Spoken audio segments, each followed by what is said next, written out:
So I've been thinking a lot about this talk, because it's probably going to be the last one I do on BG3, because I want to move forward. And there's been a lot of talk about why BG3 was successful. And so in the past, if you followed us, you would have seen interviews where we talked about the reasons why we thought things worked out. But I don't think we ever really managed to capture the very essence of it, the reason why I really, to the core, think BG3 was successful. And so I've been thinking about it for the last 9 months, obviously, because I would like to replicate it. And ultimately, it came down to the really basic thing. It comes down to who we are as a team and how we've been stumbling through our history forward, learning from each mistake. So today I would like to talk about those mistakes, how they shaped us, and how ultimately, when we needed the lessons the most, they were there for us to take and turn BG3 from a potential failure into the success that it has become. So that's going to be today.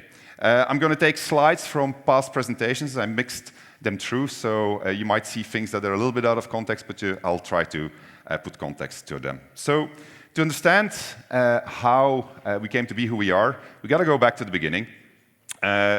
These are the games for which I founded Larian Studios. It's Ultima 7, one of the best RPGs ever. It's an old game which most probably don't recognize, which is called Empire. It's like the first turn-based strategy game ever, I think. And then there's Dune 2, who was my first RTS. And so it should come as no surprise that since these were my favorite games, the first games that Larian worked on were an RTS and an RPG. The top game is a game called The Lady in the Mage and the Knight, and it's relevant to today because it actually was a cooperative multiplayer game in which you could split the party and in which agency was going to be very important. Now, I learned very fast when founding Larian that you're not going to manage to make a game if you don't have a team, at least if you want to make a game of a certain size. So when you want to have a team, that means you have to find people, you have to inspire them, but you also have to pay them. So that basically meant we needed to have a little bit of money. I looked around me. I come from Belgium, and there was no games industry back then. We're talking now 1996. There was no games industry. There was certainly no way that you were going to convince a banker to give you the money, so I had to go look elsewhere. So I looked around, and I basically did my little analysis of the games industry, and I understood it was publishers, distributors, first parties that controlled all of the money in the games industry. So if I wanted to make a game, I was going to have to convince them to give them some cash. And so as it goes, we started making a demo, and the first thing that we made was a game called The Lead Wars, which was a very small RTS, got a budget of $50,000, but it was our first published game. And surprisingly, in the same week as we signed Lead Wars, we also signed the game called The Lady, the Mage, and the Knight.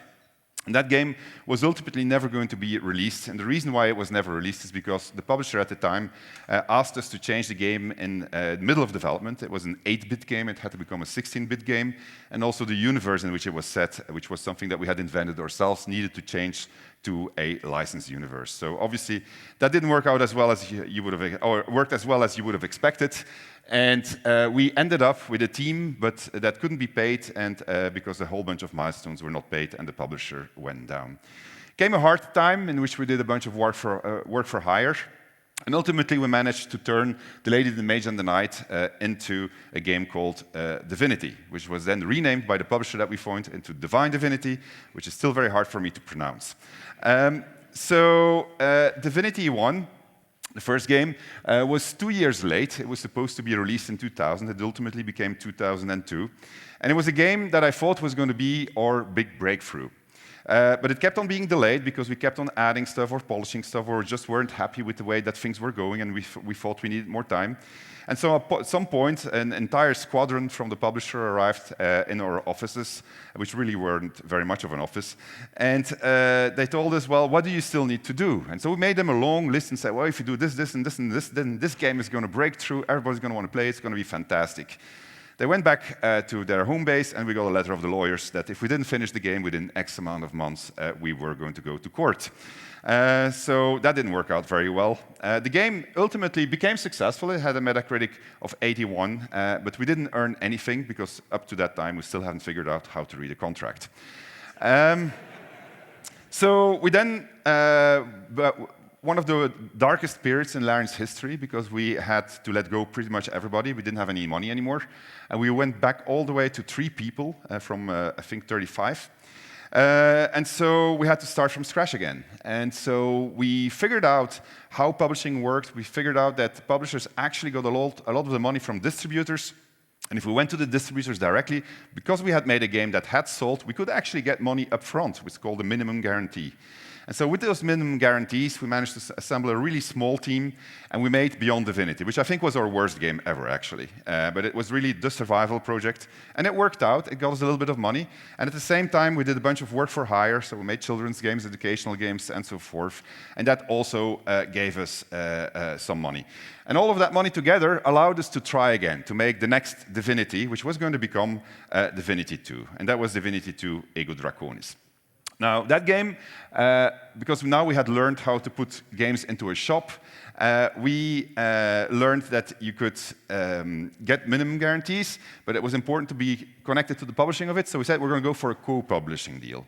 And so we found a German publisher, and they said, let's co-publish. And then as these things go, we needed more time to finish the game, and we just kept on adding stuff. This was a game where you could turn into a dragon at any point in the world. It was our first console game, so it was really complicated to make. But you could see there was a core in there that was quite solid. And, but it wasn't ready. 2009 came, it was a financial crisis. I basically begged them not to release the game because we needed more time, and you could see that there was going to be something really good if it would have been released in 2011 maybe. But they forced things through. They decided on that, and so the game was released in 2009, and it had the worst Metacritic that we ever had in our history, which was 62, and which hurt like hell. Now, you need to realize that we had put everything that we had earned in the last 10 years or so, actually 12 years, into this game, because it was going to be the one that was going to be our breakthrough. So seeing it being received in such a disastrous way was horrible. It really, really, really hurt. Morale at the studio took an enormous hit. Everybody was ready to leave, and it was very dark days. On top of that, we ran out of money again. And so this is one of the big turning points for me personally, as the CEO of Larian. One morning I was driving to work and my bank card stopped working. All the money was in the company, I didn't have anything left.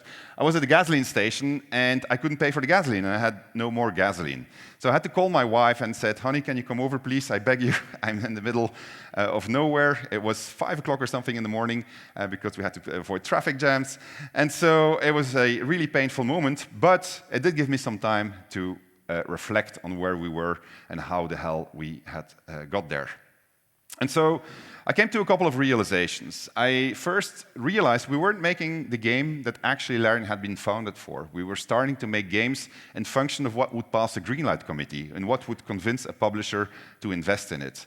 We had been trying to make a game that was going to sell really well because we understood that for publishers the KPI of revenue was very, very important, whereas our KPI was the actual game.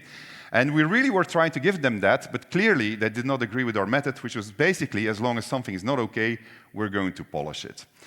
And so I looked at everything around me, I thought of the bank account, and I said, well, shit. And then I started thinking about something that a producer at BioWare had told me several years ago while they were doing a due diligence on Larian to see if they were going to invest. Spoiler, they didn't. The guy told me the following. He said, well, look, Sven, if you have a list of games, this is OpenCritic, and they are 80 Metacritic, or they're 84 Metacritic, or they're 95, this is a 94 or 95 Metacritic, which one are you going to play if you only have a set budget of like 50 euros to pay for it? And the obvious answer was, well, I'm going to pick something from this list, which, by the way, contains 2 Larian games, just saying. And I was thinking about it. I said, well, yeah, he's right. And it's the thing that fundamentally we wanted to do. We wanted to make a game that was so good that people would not be able to resist playing it, but we just couldn't make it. And the other thing was, really, in the games that we've been making, the core was there. It just needed more time. And so he told me that for RPGs, there was an exponential relationship between your sales and your Metacritic. And he would know because obviously he sat at the source of many of the greatest RPGs to date. So I said, well, if that's true, then we must do the same thing. This is the only way we're going to succeed in making the RPG that we wanted to make. So we're going to have to do something. And the only way that this is going to work out, after having tried for 12 years, getting into the work for hire thing, trying to fund a little bit of the game, getting the publishers to help us out, the only way this is going to work out is if we take our fate in our own hands and we do everything we can to get to that 90%. So the question obviously was how? We had nothing left. As so often in life, when you have nothing left and you're back against the wall, sometimes the best things can happen. The only things we had were assets. As assets was ourselves and a loyal fan base and a little bit of technology. Although we had quite a lot of middleware back then, so we didn't have that much technology. So I said, nothing left to lose, let's go for it. So I drove back to the office, and in the morning, I called a publisher who we had been dealing with, and I said, I need to get my rights back. And so I told myself, if we are going to do something going forward, it's going to be all about making the games that we want to play, become independent, so nobody else is taking decisions for us, and make sure that we're having fun again, because I guarantee you 2009 was not a lot of fun. It's where I got my gray hair, by the way. It's no joke, actually. It happened overnight. So, and it's been degrading ever since. So we were created to make a cooperative RPG. So it made sense that whatever we were going to do next would be that cooperative RPG. The recipe has not changed since 1997. This is the Larian recipe for making RPGs ever since it was devised back in 1997. It's very, very, very, very straightforward. The first thing we needed to do to go independent is obviously go and find and get money. So what did we do? We started doing work for hire again, which is not necessarily what we liked. We negotiated with the publisher to get our rights back. Since they were going down, that was doable. We repackaged the games, we polished them, we got Ego Draconis, we bundled it together with an add-on, we made that Dragonite Saga that went all the way to an 82 Metacritic, and lo and behold, we started earning more money from it. With that money, the fact that we had some IP, the fact that we were doing work for hire, we could convince venture capitalists to invest in us, and we made the offer too good to be true. We told them, here's half the company, you can have it, we're going to give you collateral, you can have the IP if things go wrong and you don't get the money back from your investment. And they said, yes. And so we got two venture capitalists, one for a game which was going to be called Dragon Commander, slightly RTS-like, and then another one which was going to be Divinity Original Sin, definitely RPG-like. With the VC money, we were capable of convincing distributors to give us minimum guarantees. Those minimum guarantees brought in more money, so we could spend more time on the game, hire more people to work on it. Then we were lucky. This was really luck. This was not planned. Kickstarter happened, and we went to Kickstarter, and we had a whole bunch of people that decided to back us, 20,000 in fact, and they were fantastic people because they allowed us to push the game further than what we had originally planned. So suddenly, we were working in a higher league of game development, and we were seeing a game that was shaping up that was going to be really good. And then our luck continued, because we got Steam Early Access that appeared. It became a business model. And so we went to Kickstarter, we went to Early Access, and that worked really well. It gave us the money that we needed to take the game to a next level. And we almost made it, but then we ran out of money again, and things didn't work out, and so we had to find out something else. So we made a deal with the devil. At this point, however, we could show that we have a fan base because people were investing money in us through Kickstarter and through Early Access. So they said, you know what, we're going to give you a little bit of money. And that was just enough. I also didn't pay our taxes, so that gave us a little bit more money. And then that went all the way to a place where I wanted to talk about. So at that moment, we were going all in with everything. The moment that you don't pay your taxes is really a bad idea. It's really bad advice, but it is what we did. And the reasoning was really simple. If this is not going to work out, it's never going to work out anymore. Then it's over.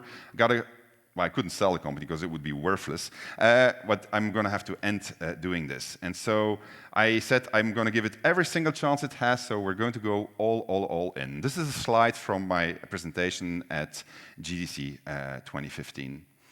And so the reason why I wanted to go all in is because I felt that if this game was going to hit what its potential was, it was going to sell really, really well. And it did really well. It was very well received, certainly in US press. I put the Polish press here just so as a reminder. While Dragon Commander went on to break even, Original Sin broke through. It was our first real hit in which we were in control of the revenue, together with the venture capitalists, and we finally had the freedom that we were looking for. We finally had the feeling that we could take control of our destiny.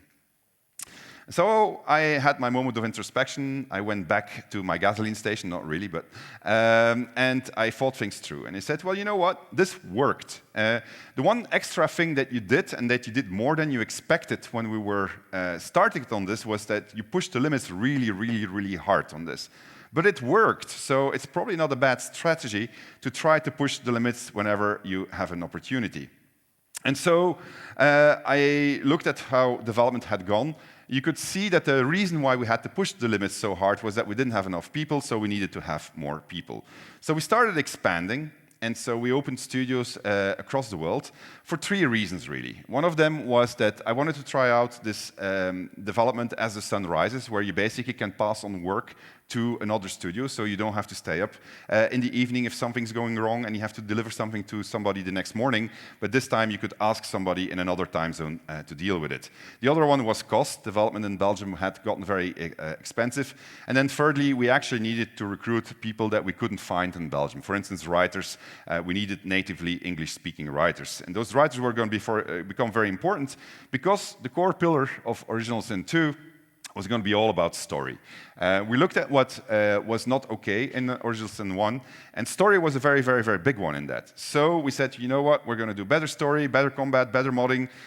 We're going to do better story, we're going to improve every single thing that was not okay, and so this is going to be a much better game than Original Sin 1 was, without too much compromise. So it's a story that I want to talk about a little bit today, because it's the thing, as I was going through these slides from the past developer conferences, that really struck me and that actually made me see why BG3 was probably successful. So I went through the notes, and I looked at everything that it said in the notes, and it looked like it could have been BG3. It looked as if we didn't learn anything from the development of the previous games going forward into BG3, which struck me because we do a lot of postmortems, we do a lot of introspection. And so I sent it to the guys, some of them who are sitting here in the audience, and I said, look at this. Like, it's exactly the same thing that happened. How is this possible? And so it taught me a lot about Larian. So let me explain to you. So this is part of the story document for Original Sin 2, and you see there's a whole bunch of people making comments on it. Now, our idea of making story back then was we just get a whole bunch of writers, we put them all on a core story document, and then they're going to work with each other, and then we should get to a main story document that's going to drive the game. The problem was that everybody's very polite, so everybody, whenever somebody made a comment, started addressing that comment, and that led to an endless cycle of permutation, which slowed down things tremendously, because every single thing needed, obviously, to be discussed in great detail. Now, the problem with that is that at some point, there's a consumer of the story, which is our scripting team. Or the director of scripting is sitting here also, so he'll remember this vividly. Because whenever the writers come up with an idea, the scripters have to figure out how it's going to work inside of the game. So they have to code the game logic, they have to think of all the permutations, and we have quite a lot of permutations. We practice this thing which we call N+1 design, which is really what happens to a story when you kill all the protagonists and all the antagonists. How can you still make the story go further?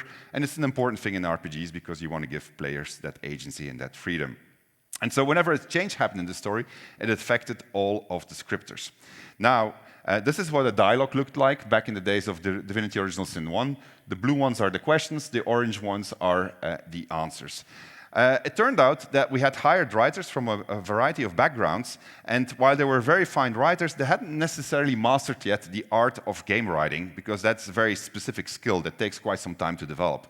So not only was our story going slow in terms because of all the discussions, the writing itself was also going slow, which meant that there was really a need for almost editing and reviewing every single note in the game, which obviously led to a very slow progress, because these feedback loops where you had to first come up with the story, then you had to send it to the scripter had to implement it, then the writer had to write the lines, then it was being reviewed, and then it was said, you know what, it doesn't feel right.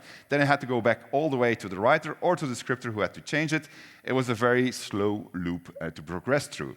Nonetheless, we thought this was really necessary because it was the only way that we could increase the quality. You felt that when we did it right, when we did that iteration loop correctly, we actually got some gameplay that felt very, very, very good. And so, as a result, we had to compromise a little bit because our budget was not infinite, and so we had to start making cuts. But obviously, when you do cuts, what happens is you affect the story again, and then the entire loop starts again. So the cuts didn't help that much, but they did make a difference. And at some point, we said, you know, we think we have it, and we're probably going to make it just in time before we run out of money, but we're going to need a few extra months. And so this was in January 2017. Extra months, you say? Fantastic, we can add more stuff. So by the start of 27, 9 months before release, where we finally had something that worked, we decided that we were going to add voice to the entire game, which was not planned for. Now, we had learned when we were making Original Sin 1 that adding voice to a narrative experience augments it, because we had to release an enhanced edition. So we thought it was a really good idea. We did some back-of-the-napkin calculations, and we discovered, hey, yeah, you know what? We can actually make it. This is reasonable. We can talk about it. We built some tools because we had no tool chain whatsoever to support all of this voice. We thought it was going to be easy. Obviously, it wasn't as easy as we expected. But lo and behold, eventually we started managing to record voice, and we contracted a party, Pitstop, whom we worked with for many, many years. In the UK, and so we started recording. And we told them, like, hey, this is the email that I told them, you know what, at this point we have like 20,000 lines and this amount of words, and these are the calculations. Okay, it's going to come in late, it's going to come in June and July, the last words, but you know, we can manage. Just make sure that you have the recorders, recording studios and the actors. Now, as we were going through this, the budget of words started exploding. I think I saw, like, what is it here, 300,000 words or whatever? We ended up with over 1 million words, and the reason for that was because of the scripters who had decided that they didn't want to follow all the changes continuously anymore, so they just did the bare minimum to make it work, and then they waited until we were sure that the story was not going to change, and only then did they finalize it. So when they saw that the game was going to actually be ready and was going to ship, they said, oh, we still have a few things we need to do. And so as they added those things, the word count just exploded because they had to cover all of the permutations in that N+1 design paradigm that I tried to explain to you. And so suddenly we found us with writing letters to the studio. Don't you have 2 studios? Maybe you have a 3rd studio. Can this actor come back like for the rest of the month, the rest of the summer? And so we were really, really, really pushing it. It was a very, very risky approach. But you could see the game was actually getting really, really good, and that freedom was being appreciated by the playtesters. So we thought it was still worth doing, and we were very uncompromising in our approach. Pretty much the same as we did on DOS 1, where eventually we ran against the financial limit on June 2014. It worked out. All right, it worked out, and I'm not sure if it was a good thing that it worked out, but it worked out. Because it worked out, we were basically convinced, hey, we actually are doing something right here. Results like this twice now, it's good. It feels good. It gave us a lot of means. It gave us a lot of resources that we didn't have before. Original Sin 2 went on to sell millions and millions, and the company was really in a great shape. So I took away from the adventures on DOS 1 and DOS 2 that I needed to add a few things to who we are as a company. Not only did we need to push the limits, we should always improve everything that we're doing, because that's essentially what DOS 2 was. It was an improvement of everything that we did in DOS 1. And so I said, going forward, whatever features we do, we always have to make sure that they become better than what we did before. But, and that was the important one, we have to create breathing space, right? We can't ever get ourselves into the situation again like we had with Original Sin 2, where at the end of the project we ran out of money again, because otherwise it's going to be the gasoline station, and you don't want to go back to the gasoline station. So we started thinking about, okay, well, what are we going to do next? We needed something to lift us up, something that was going to allow us to make the game that actually was the game that we'd always wanted to make, which was big cooperative multiplayer RPG brought to you cinematically. And so, to hedge our bets, we took the Baldur's Gate license, because that was a very beloved property, something that we thought a lot of people were going to want to play. And as a result of that, we would be a little bit more certain about the financial risks that we were going to have to take to make Baldur's Gate 3. It was going to be a cinematic RPG, and it's going to be AAA, was the idea. before AAA was an old word, and now we have quadruple, whatever, a thing. So, BG3 was actually signed while we were making Original Sin 2, so we didn't actually know how big of a success BG3 was going to become. But from the get-go, it was a game that was based on big ideas. We were going to start with Original Sin 2, turn it into BG3, convert all of the 5th edition rule set, add cinematics on top of that, and as I said, put AAA production values on it.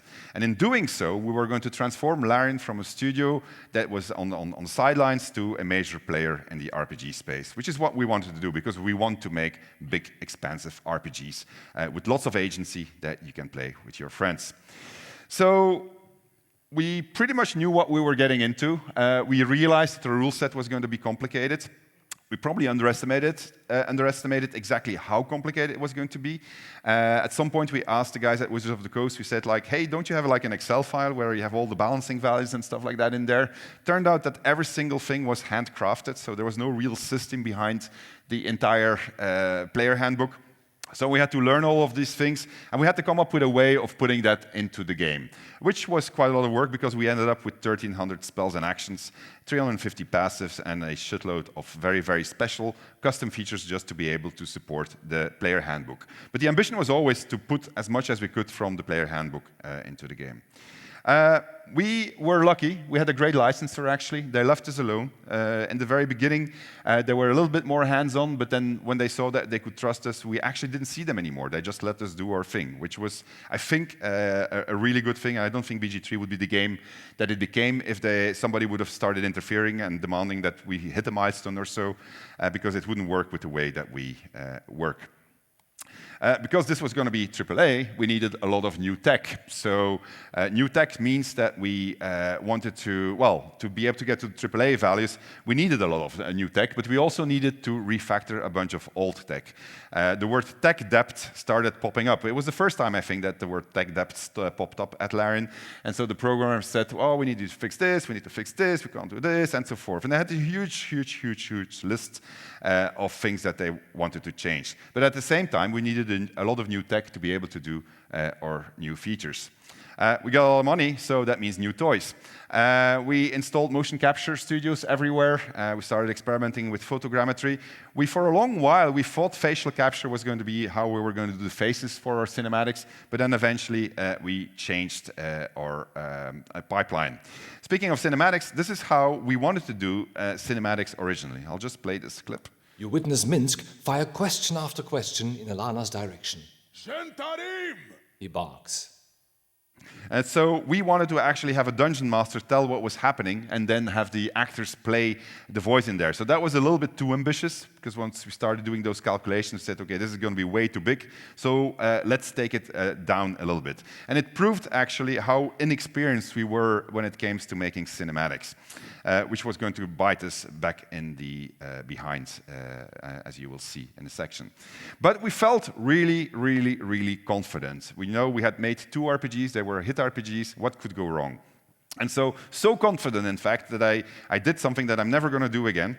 I said these things at a summit where all of our developers were present at the start of BG3, when every single director and lead presented their plans. Bon, so you've seen a lot of things today, like really a lot. I hope you are as excited about Gustav as I am. When you add the gameplay on top of everything that you've seen, then you can easily see that if we manage to pull all this off, we're going to have like the RPG of the decade. So very cocky. Almost instantly I regretted my words. So we got into a whole shitload of trouble. It began in the first years. You could see nothing was moving. The team just kept on having meeting after meeting after meeting where they wanted to perfect everything that they had done wrong in the past. As I said, we were very introspective as a company, and so we were looking at ways of doing things better. But the problem is, when you chase perfection, you can spend a lot of time discussing things. And this applied everywhere. You saw it all across the company. Ultimately, we got over that phase of discussions after more than a year, and we started producing stuff, and then we ran into a whole bunch of other problems. These were the main troublemakers that we had during the development of BG3. Basically, the number of features, the growth of the studio to deal with the number of features, then what happened in the world, the inexperience with cinematics, or basically the non-existing cinematic pipeline, and then that review process, which is the reason why I took you through the development of Original Sin 2, and it's so core to who we are that I want to talk a little bit more about it. So, let's talk about the features real quickly. This is from the original planning of the programmers. I found this document back, and you see all these estimates. They were lying through their teeth. But they really tried hard to get the right numbers on it. The main message about this sheet is the size of the numbers. Whenever a programmer says, I'm going to need 500 days, I mean, you know, they have absolutely no idea what they're going to be doing. They're just going to try doing it, and they to the best of their ability, but just leave them alone. Now, remember what I said? They wanted to fix the tech debt. We had a lot of features to do. So the entire engine that we had been built up was broken before you knew it. Nothing worked anymore. It was unstable like hell. Obviously, at some point, these comments that you see, by the way, they come from our lead meetings. At some point, that really started upsetting the content developers. They were crashing 10 to 15 times a day. So when they started fixing the bugs, now the features came in late. So now the content people started complaining about, where are my features? Well, I'm fixing your bugs. Well, I want my features. We discovered a whole bunch of new issues. So everything really didn't move forward. Sometimes there were days it was impossible to work because everything was broken. On top of that, we had to ship this game on Stadia also. So basically meant that we had to do performance optimizations the entire time, which made things go forward even slower. To deal with it, we expanded the company. So we decided to grow a lot more. This is us when I said those things like, oh, it's going to be the RPG of the decade. So it's about 120 people that were in the company at that time. By the end of development, we were almost at 450. So the red line is the sum of all of our studios and how we grew just to be able to make BG3. And that was completely unplanned. But it was what the game needed. And as by now you figured out, if the game needs something, it's going to get it. So we expanded across the world. We spanned now the entire globe with the opening of an office in Kuala Lumpur, which allowed us to do that 24-hour development work.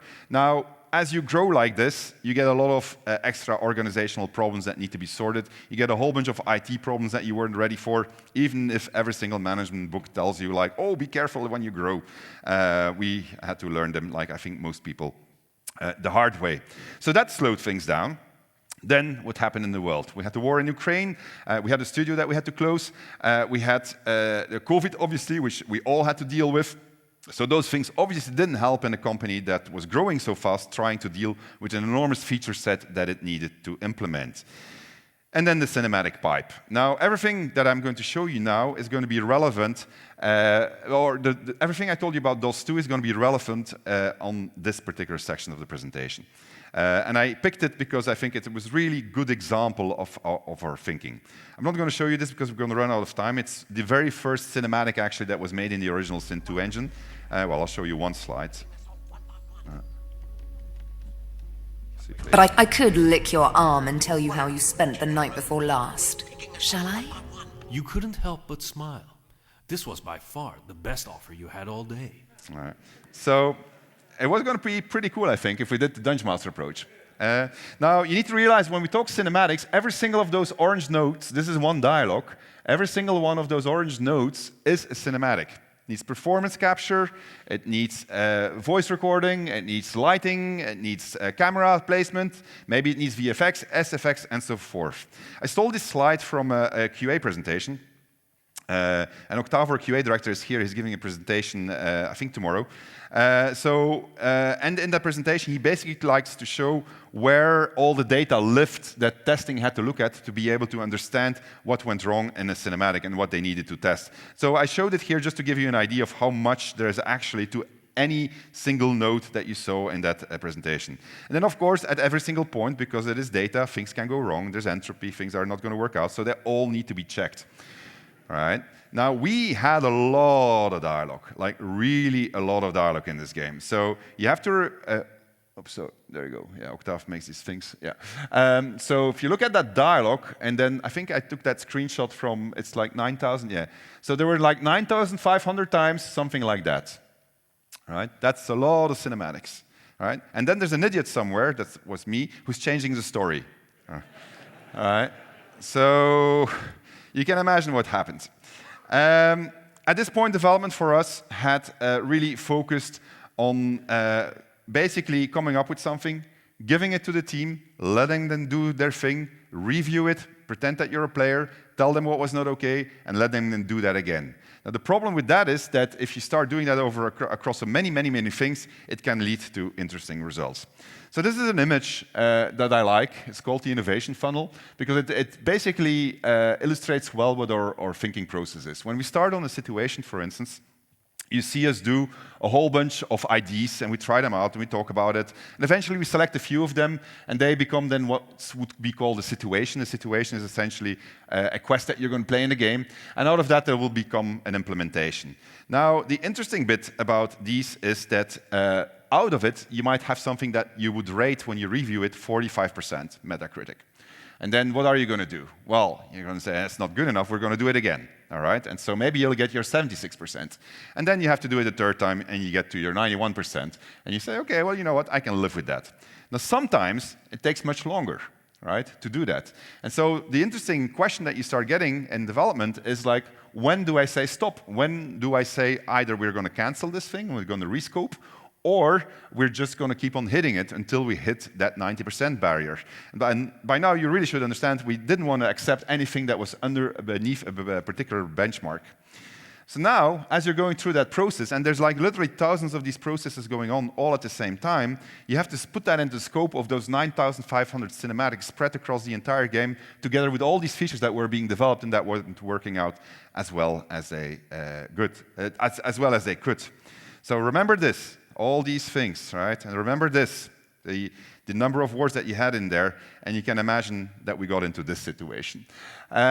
We were in a lot of trouble. As time went by, we said like, man, we just can't keep on doing this, changing things here without thinking of what's going to happen somewhere in an unpredictable place, because sometimes just changing a door because you said, oh, it's going to be better for the level design, and I changed that door, ruined the cinematic elsewhere. And the cinematics guy didn't know that the door had changed. And so we had to figure out how to start communicating all of these things, all of these changes. And we also had to tame our growth, and we had to tame the development of our features, or it was going to be this place again. There was a moment where literally, when you looked at it, you said, we're never going to finish this game. It's going to be impossible to finish it. So, moment of introspection. First off, when we were dealing with it, the first thing that we said, well, you know what, we're not going to change the quality of the game. We're not going to stop reviewing things and changing them if they're not good enough. That's not going to work. We're going to have to find something else.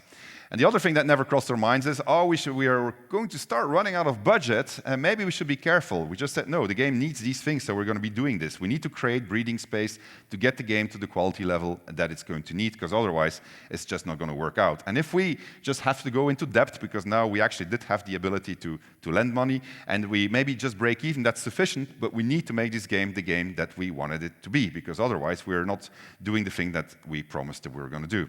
So came a whole bunch of things that we did to solve it. I don't have the time to go through them in detail because each of them could be a lecture on its own. But we started better organizing our processes within the company so that we could review better and send things into redoing faster in terms of the iteration loop. That was not a phrase, it was a word salad. Let me rephrase that. What we started doing is we formalized how we did certain things, and in formalizing it, we tried to minimize the amount of time that we would lose if something had to be redone. This is the white box, orange box, and so forth approach. Just take a picture, it's self-evident. We got ourselves better organized and by installing what we call feature groups. They didn't always work, but when they worked well. And basically the idea there was nobody needs to review this anymore. The team itself reviews itself, and eventually they come up with something that they think is good enough, so the chances that it's going to have to be redone are becoming lower. We adapted our pipelines. We looked at all of the pipelines, the processes. We looked at places where we could improve things, where we could basically, again, move the review phase sooner. So for instance, here you can see that in our cinematics pipe, we installed the cinematic consulting. And that was essentially a cinematics team member looking at what the narrative team and the scripting team had been doing and telling them faster that it wasn't going to work out and not have to go and fight with them while they were already much further in the pipeline. We rescoped, obviously, because we had too much stuff, so we had to redo parts of our story to be able to accommodate the rescoping. We did win time with it. We started investing in new tools, new tools to be able to manage the chaos that we had created for ourselves. We heavily started investing in test-driven development, so where we basically said, you know, anything that we can test automatically is going to help us. This was a game of over 100 hours, so it was a very, very, very long game. And so when you have a game that's that long, testing it is quite complicated. So anything that you can automate was good. We invested in infrastructure so that the programmers would know faster if they broke it once they had those automated tests. More than anything, to solve the cinematics pipeline, the producers and the leads did a fantastic job in getting better at tracking. So at some point, we started finally seeing, hey, you know, if this dialogue is going to be recorded, then this is going to be done then. So we can't make a change in this dialogue anymore. If we make the change in that dialogue, then it's going to have a massive impact. And so this was a lifesaver. And we started backplanning. So we said, okay, the game needs more room. That's fine, we're going to give it more room, but we're going to run out of money, so we're going to have to do something about it. And so it became this huge planning spectacle, if you want, where we gave the game the extra room that it needed, ultimately 2 years, if we're fair about it, but where we grew the team to be able to deal with it, where we threw hardware like hell at it wherever we could to make it make work. It was a very, very complex puzzle. But you could see there was something forming that was going to be really good. And, very important, we were still having a lot of fun doing it. And so, in the end, we managed to tame the demon that was BG3. You are seeing the left lower corner, that is a burn-down chart of the number of features, and look at the dates of when we were. So, in the start of 2022, we still had to do like a shitload. More than half of the spells and features needed to be done. But by March 23, you can see that it hit 0, as it should have done.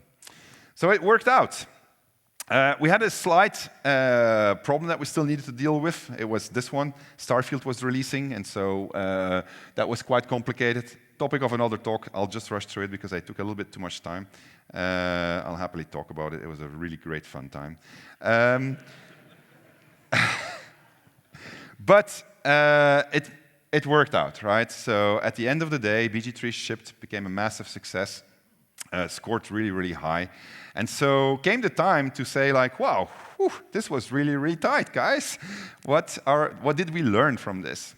Now, the problem is, this is now the third time that we went through the same process where we changed a lot of stuff all the way until the end, and it's the third time that it worked out. All right, so the question becomes then, is this our process? Is this what we have to do to be able to be successful in the future? None of us wanted that, because we actually do want to have the breathing space, but here our breathing space was taken by a variety of things. First, the complexity of the game that we were making, but also what happened in the world. And so, at this point, these are the values of Larian, if you want, the way that I look at the company. I added one where it is about respecting the waterfall, because I think that was the thing that saved BG3.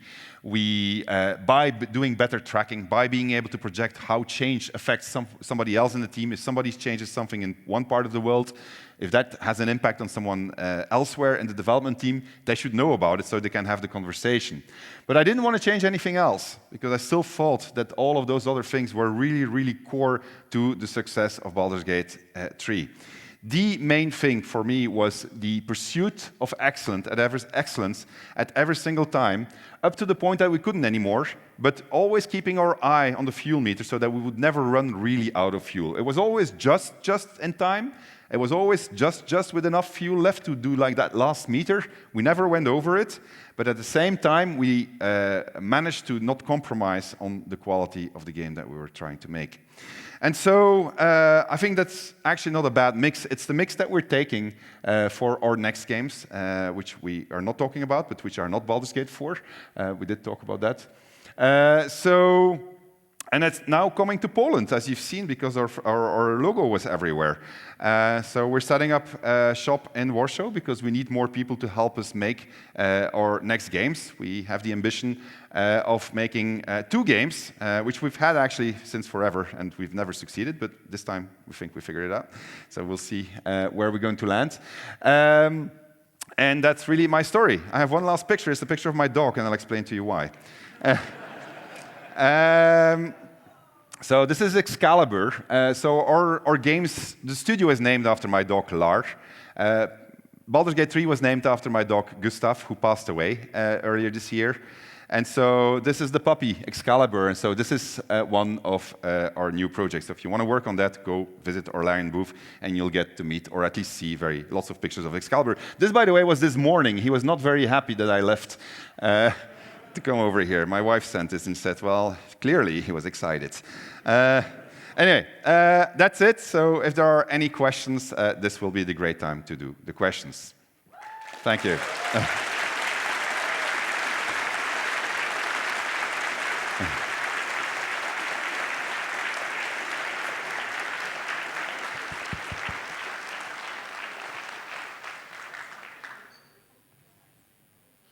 There are no questions? There's one. Question mark. Questlog. Hello, Ritus from Lithuania. I wanted to ask about the engine. Why did you choose to do your own engine? Excellent question. So literally to be able to control our own identity. So we used to work with middleware. We used the same engine as Oblivion used, actually, which was Gamebryo. They started going in a different direction than us.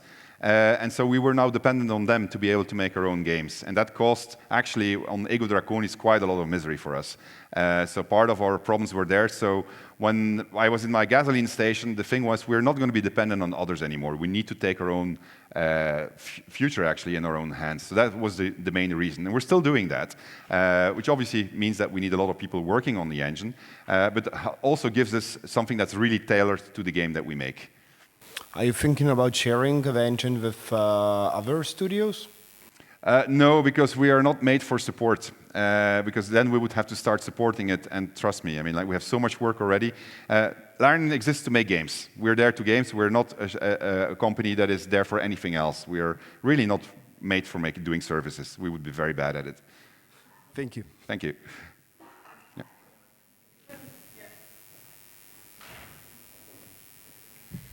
Hi, so my question is, did you crunch? And if not, how did you manage that? And if yes, how did you keep people sane? We did a mix. Certainly less on BG3 than we did in the past. But that would be a lie to say that we didn't. We had things that happened that we didn't foresee. When I say creating breathing space, that was literally it. I basically just kept on adding time and time and time to the game to be able to get the room there. One thing that helped a lot was our 24-hour cycle. So you didn't have a producer that had to sit until the middle of the night waiting for a build to check if it was okay. They could pass it on to the other team. QA, the same thing. They could pass work on. But we had areas where it was problematic, and then overtime was our solution. However, our overtime is paid overtime. It's not as long as you would consider crunch. You know, if you came in at 8 o'clock or something, or 9 o'clock, there was almost nobody there in the offices. If you would come on the weekends, very, very, very rarely. So the weekends were always very, very safe. Not always. There was always some things that went wrong. So we didn't overly crunch, but we did have to do a bit of crunch. And I think, to be honest, I think you will always have a little bit of it when you're trying to finish something, especially when there's so much complexity that needs to be brought together. Yeah, I mean, overtime happens in every industry. Yes. It's just whether you do the levels of, I don't know, rockstar crunch or No. normal overtime, right? No, I think there's many leads and directors here, so if you want to go talk to them, they're quite protective, actually.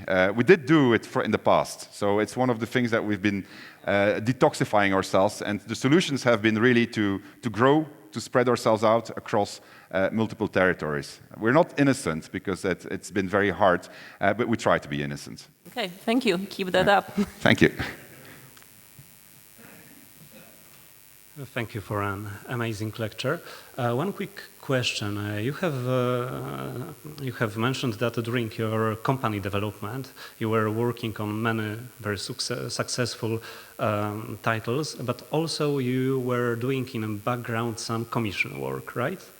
We did it work for hire up to 2011.